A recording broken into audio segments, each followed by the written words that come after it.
Anyone getting excited for Christmas? Was it a little bit early for some of you? Some of you are like, Chris, not yet. Hold on. Some of you are like, oh my word, as soon as Thanksgiving dinner was done, the tree was up and we were getting to go. But, Christmas in theory is the most wonderful time of the year, right? That's what the song says. Christmas decorations, Christmas meals, Christmas cards, Christmas parties, Christmas movies, Christmas shopping, Christmas cookies. The list goes on and on and on. But it takes a whole lot of time and a whole lot of energy to do all of that stuff, doesn't it? A study in 2018 found that 88% of Americans felt stressed while celebrating the holidays. 88%.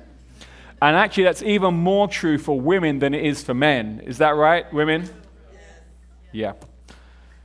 Another holiday survey conducted by the American Psychological Association found that some of the leading holiday stresses for Americans are lack of time, lack of money, commercialism or hype, or the pressure of giving or getting gifts, and staying on a diet.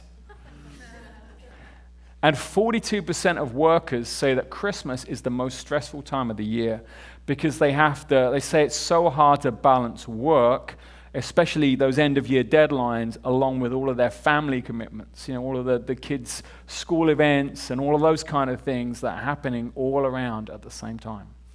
And, we're such busy people anyway that you add on a big list of things that are essential to making Christmas the most wonderful time of the year. No wonder it's hard to cope, right? The goal becomes just to get through December. But my wife and I were going to sleep earlier this week, and she said to me jokingly, "See you in January." Like it feels like that sometimes. It's just so busy. And so the goal is just to get through December, but then we just return to our usual level of craziness, which, let's face it, is not really much better, is it? The modern age has slowly but surely brought us to a place where low-grade exhaustion is the new way of normative living. We run around from morning to night, right, chasing our kids, trying to please our boss, trying to make more money so we can buy a new car or that iPhone 16 Pro Max that you're desperate for, or whatever it is that you want to spend your money on. And we do that the whole time, permanently tethered to the digital world on the iPhone 15 Pro Max that you're so desperate to replace. And then we do that all day long, and then we get to the evening, and before bed we try to de-stress, which actually is more like medicating our pain, with Netflix or with alcohol or with comfort eating or scrolling through TikTok or whatever your drug of choice is, just to kind of help you stay sane and help you get through. And Christmas is supposed to be a season of peace, right? But actually, it's become the opposite. It's become the busiest, craziest time of the year, which is saying something compared with the rest of the year, which is crazy enough and busy enough all on its own. But what if we used Christmas as an opportunity to kind of try and find a respite in the midst of all the busyness and the noise of life? And maybe, just maybe, we get to take some of that peace and learn to experience it not just once a year, but actually every single day of our lives. Today is the second Sunday in Advent, the season in the church where we prepare for Christmas, not just with decorations and gifts, but actually by preparing our hearts, getting our hearts ready for the arrival of Jesus at Christmas. And as Stu shared last week, Christmas actually begins, the story of Christmas begins in the place of disillusionment. It begins with hope. But in order for there to be hope, there has to be pain. Because if there's no pain, if there's something that's not right, there's no need for hope, is there? The Old Testament ends with the book of the prophet Malachi. And it ends with a promise that God is going to act and he's going to put an end to injustice in the world. That's how the Old Testament ends. And then what happens next? Nothing.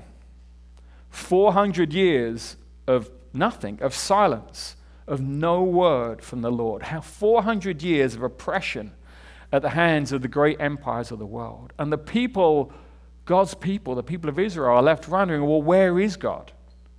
Like, has he abandoned us? What about that promise that he made? When's it going to be fulfilled? Without the word of the Lord, Israel was barren. The word barren means devoid of life. And so it's fitting that the Christmas story begins in Luke with the barrenness of one couple in their inability to have a child as a microcosm for the lifelessness of the entire nation. So if you have a Bible, why don't you turn with me to Luke chapter 1.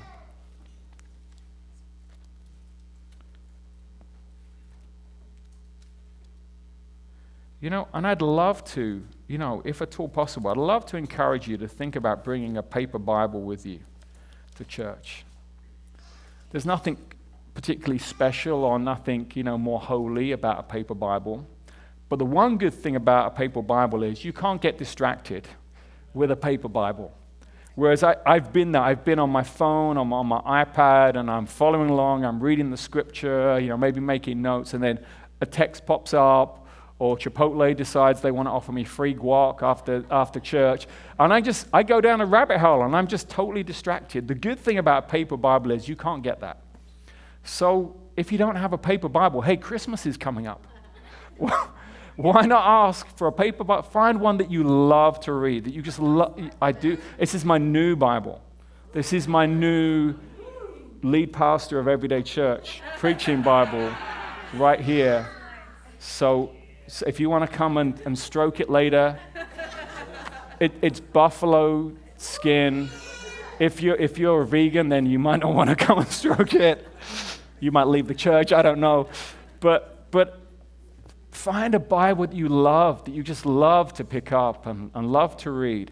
And if you need any suggestions of translations to get or whatever, come and chat with me. I'd love to help you out with that. But maybe think about bringing a paper Bible with you to church and getting one for Christmas if you don't have one that you love. But Luke chapter 1, and we're going to read from verse 5. In the time of King Herod of Judea, there was a priest named Zachariah who belonged to the priestly division of Abijah. His wife Elizabeth was also a descendant of Aaron. You're like, what's Aaron got to do with that? All the priests were descended from Aaron. Aaron was Moses' brother in the Old Testament, and all the priestly line were descended from Aaron, if you weren't sure about that.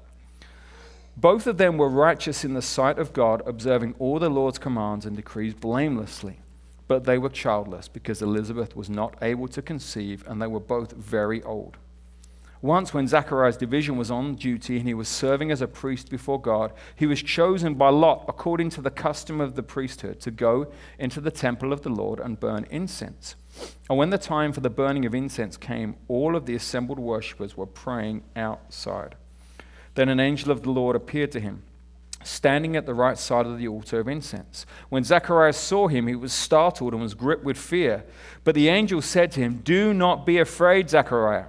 Your prayer has been heard. Your wife Elizabeth will bear you a son, and you are to call him John. He will be a joy and a delight to you, and many will rejoice because of his birth. For he will be great in the sight of the Lord. He is never to take wine or other fermented drink, and he will be filled with the Holy Spirit even before he is born. And he will go on before the Lord in the spirit and the power of Elijah to turn the hearts of the parents to their children and the disobedient to the wisdom of the righteous, to make ready a people prepared for the Lord." Zechariah asked the angel, "How can I be sure of this? I'm an old man and my wife is well along in years." He doesn't call his wife old. That's a good husband right there. My wife is well along in years. She's not old. The angel said to him, "I am Gabriel. I stand in the presence of God, and I've been sent to speak to you and to tell you this good news. And now you will be silent and not able to speak until this day happens, because you did not believe my words, which will come true at their appointed time." Meanwhile, the people were waiting for Zechariah and wondering why he stayed so long in the temple. When he came out, he could not speak to them. They realized he'd seen a vision in the temple, for he kept making signs to them, but remained unable to speak. When his time of service was completed, he returned home. After this, his wife Elizabeth became pregnant and for 5 months remained in seclusion. "The Lord has done this for me," she said. In these days he has shown favor and taken away my disgrace among the people. So the angel Gabriel, he appears to Zechariah, and he says to him, hey, Zechariah, your prayer's been answered. Elizabeth's going to have a baby, and this baby is going to be part of God's plan to make the whole world right.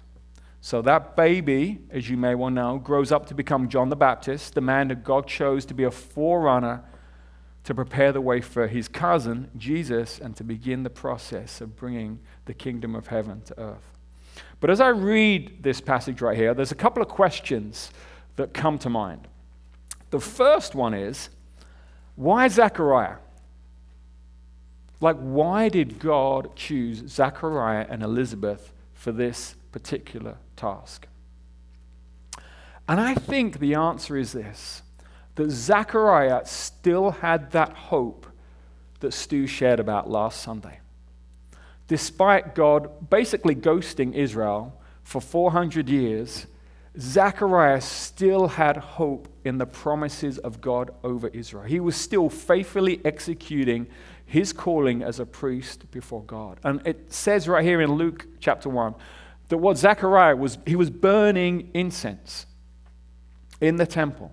Incense, you might know, biblically in the nation of Israel was a symbol for prayer. Zechariah was praying. He was calling on the name of the Lord, like we talked about a couple of weeks ago, to fulfill the promise that God had made in Malachi to put everything right. That's what he was doing in the temple. He was praying. He was calling on the name of the Lord in this act of offering up incense. And this act of burning incense in the temple was such a prestigious act of service in the life of a priest, that each priest only got to do it once in their entire lifetime. This was Zechariah's moment right here. This is his moment to perform the most sacred duty that he would ever perform in his entire life. This was his moment. But not only did Zechariah had hope in the promises of God over Israel, but also he still had hope that somehow, some way, even though he and his wife were getting ready to draw their social security checks, that God could give them a baby. How do we know that Zechariah still had hope that God could give them a baby? Well, in verse 13, what does Gabriel say to Zechariah? He says, your prayer has been heard. Zechariah never stopped praying for a child. He kept on going, even though he was like, how in the world is this going to happen? I'm not going to give up. I still have hope that this could be possible. So that's the first question. Why Zechariah? I think because of the hope that he still had, when I'm sure many around him had lost theirs. But then the second question that occurs to me is when Gabriel says, hey, Zechariah, your prayer's been answered, what prayer was Gabriel talking about? Now, the obvious answer is he was answering the prayer for the gift of a child. But when you remember that Zechariah was also offering incense, he was offering up prayer for Israel, calling on the name of the Lord to fulfill his promises. We actually see that what Gabriel was saying is that God's going to answer both your prayers at the same time. In giving Zechariah and Elizabeth a child, he was also at the same time ushering in a new age of God's kingdom in the person of their son John. 2 prayers answered in one baby. And this is obviously a big deal to a nation suffering the injustice of occupation of the Roman Empire. Like the answer to God's promise that he's going to put everything right. He's going to do an end to injustice. But it's also a big deal for Zechariah and Elizabeth, because children were seen as a blessing from God. And to not have children meant that basically you must have done something to really tick God off if he didn't bless you with kids. That was really obviously not the case with Zechariah and Elizabeth, because it says in verse 6 that they lived blamelessly. It was clear that they'd done nothing to offend God in any way, shape, or form. But that would have been the whispering behind their back the whole time, the shame that was heaped on them by their community. Do you know Zechariah and Elizabeth? You mean that priest the priest who doesn't have any children. That's what they would have endured for decades of their life. So in the midst of the stress and the conflict of being an occupied nation and the worry and the shame of being a childless family, God comes to Zechariah and brings him his peace. The peace of an answered prayer. The peace of knowing that God is still there, that he still cares, that he's still there with you in the midst of your struggle.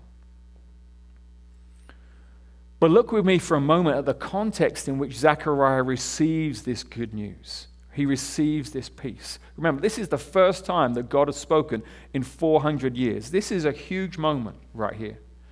Zechariah is in the temple and is all alone in the place of quiet prayer. That's when he hears from God. That's when he experiences the peace of God. On January 27th, 1956, Dr. Martin Luther King is sitting at his kitchen table in the middle of the night, and he's about to walk away from his destiny. It was still early on in the civil rights movement, and Dr. King wasn't really widely known. He was a young pastor in Montgomery, Alabama, and when Rosa Parks courageously refused to give up her seat in the colored section of a bus for a white man, Martin Luther King was kind of thrust into the middle of this situation. He was involved in leading the subsequent bus boycott, but as the boycott to the buses dragged on and on, the frustrations of the mob were gradually turning onto its leader. He was getting death threats, and he was not only fearing for his own life, but fearing for the life of his wife and his daughter as well. Just the day before, he'd been arrested and jailed for driving 30 miles an hour in a 25-mile-an-hour zone. That morning, he was released from prison, but he came home to another round of threatening phone calls. And on the evening of the 27th, he couldn't fall asleep. And so he got out of bed, he made a pot of coffee, and he sat down in his kitchen. And he began to pray to God in the quiet. And in a later sermon, this is the way that he told the story. And I bowed down over that cup of coffee. I will never forget it. I prayed a prayer, and I prayed out loud that night. I said, Lord, I'm down here trying to do what's right. But Lord, I must confess that I'm weak now. I'm faltering. I'm losing my courage. And it seemed at that moment that I could hear an inner voice saying to me, Martin Luther, stand up for righteousness. Stand up for justice. Stand up for truth. And lo, I will be with you even until the end of the world. And his biography of Dr. King, the Pulitzer Prize winning author and historian David Lewis, he makes the point that this was a defining moment in Dr. King's life. And because of that defining moment in his life, it was a defining moment in the nation of America and actually far beyond as well. But imagine for a moment a hypothetical situation. What if Dr. King had a smartphone? What if he sat down with his cup of coffee and he disappeared into X? Or he started working on his next Instagram reel? Or he got an emergency text? Or he started reading the news and started getting bummed out at all the latest political coverage? What if he started watching TV and he just binged an entire series all night long? Like, would there have been a Dr. King as we know him today? Would he have been able to hear God's voice in the quiet and draw from it the strength to keep going on and on? Or would he have been sucked into the black hole of the digital age? Similarly, what if Zechariah hadn't been obedient to his calling to go into the place of silence and solitude and offer up that prayer of incense to God? Well, you might say, well, God would have used someone else. Well, yeah, maybe he would have done. But what would Zechariah have missed out on?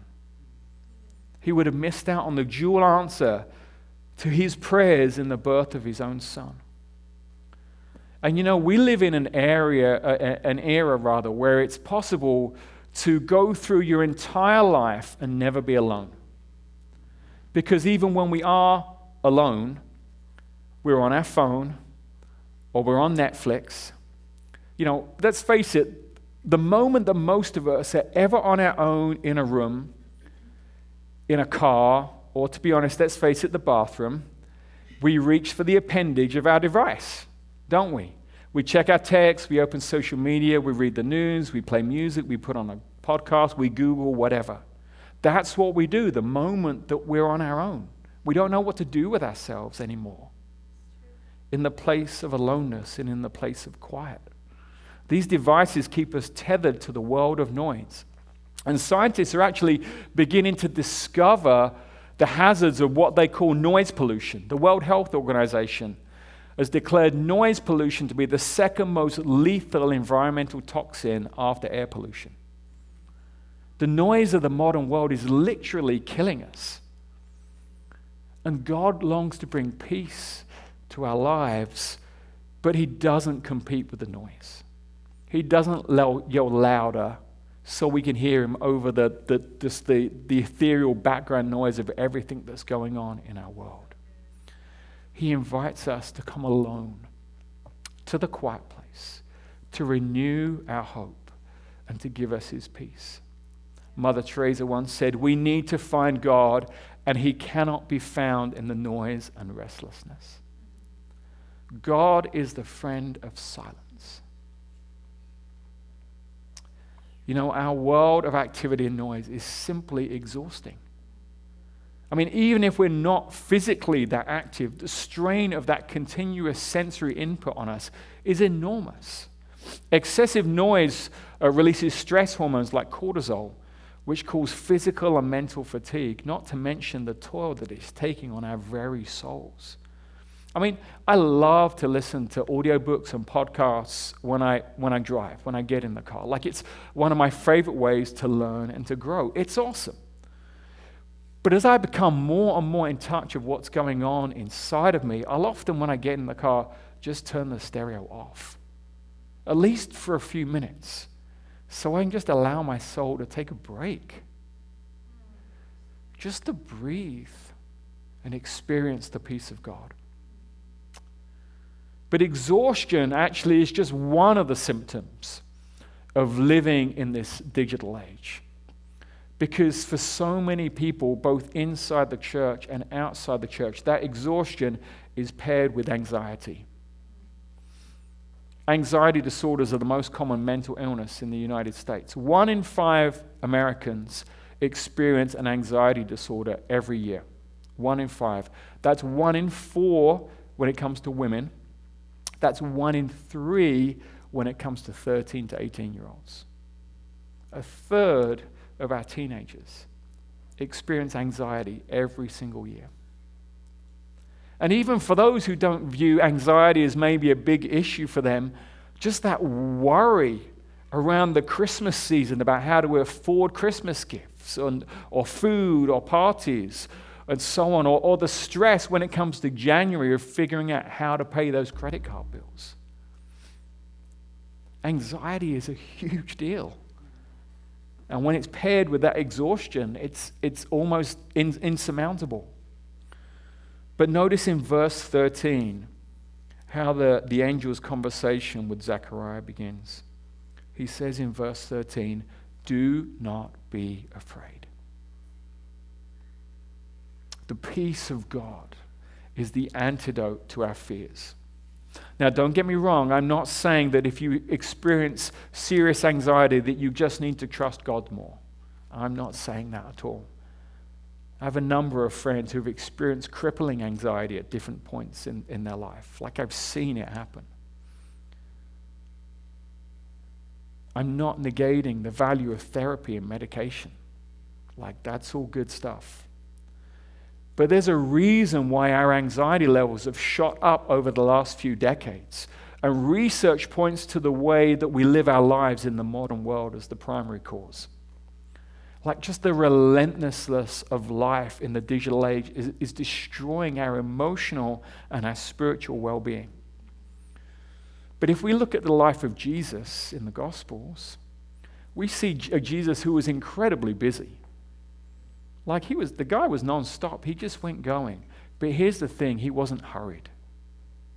You can be busy, you can have a lot going on without being hurried.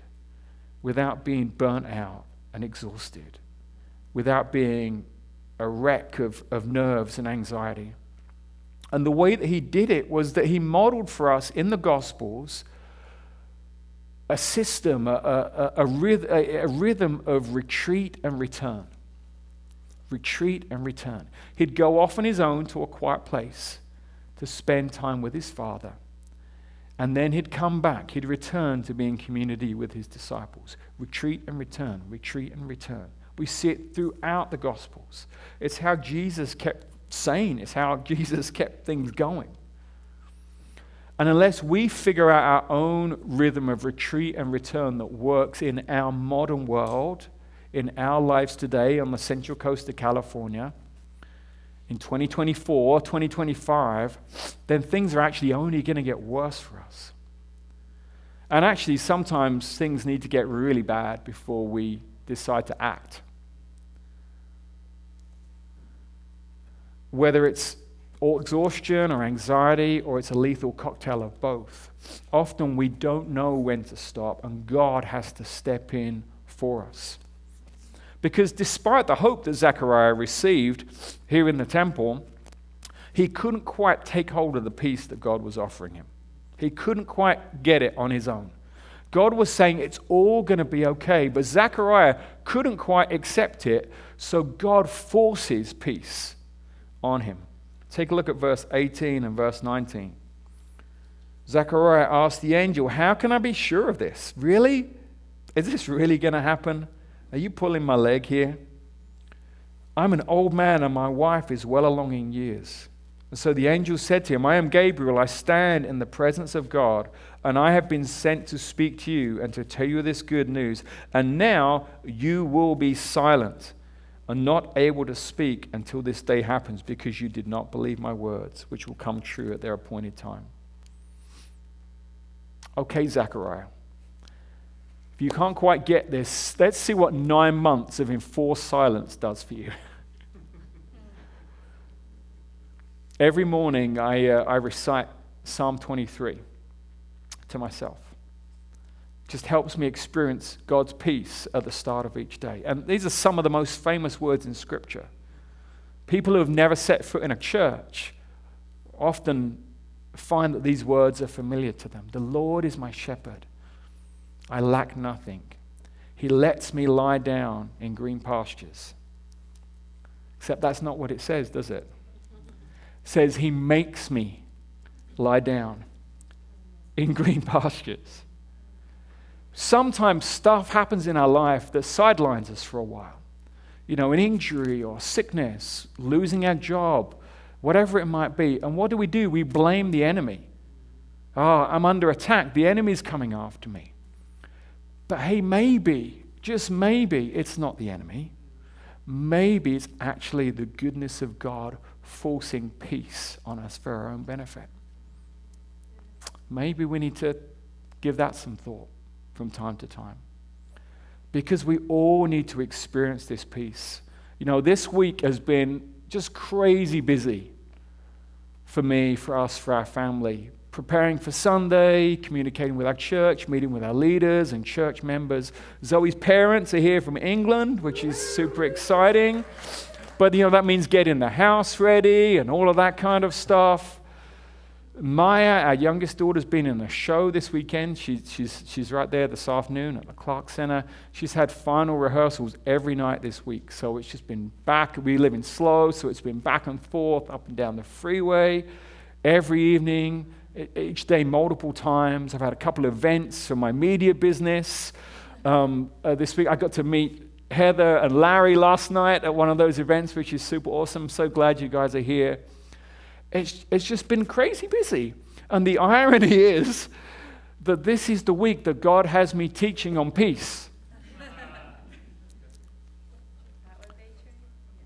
And I don't say any of all that to say, hey, wow, make you guys think, wow, he's so busy. I know that some of you guys are even busier than I am. And actually, we wear busyness like a badge of honor.